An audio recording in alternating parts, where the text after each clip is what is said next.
నాన్న దేవుడు ఎప్పుడు కనపడినా దండం పెట్టుకోమంటావు నాన్న. అడిగినవన్నీ ఇస్తాడు కాబట్టి. అన్ని ఇచ్చేవాడిని దేవుడు అనరు, నాన్న అంటే.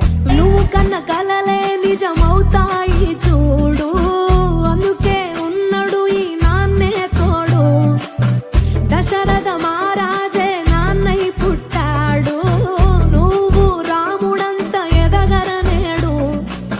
చరితలు ఎన్నడు చూడని మమతల గూడే వీధిరో.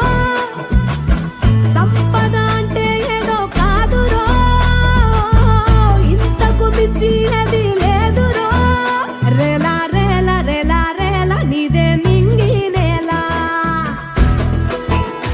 వేల వేల వెన్నెలలే నవ్వులుగా మారి పెదవుల పైనే విరబూసాయేమో చుట్టూ. కన్నా చాలా చాలా థ్యాంక్స్.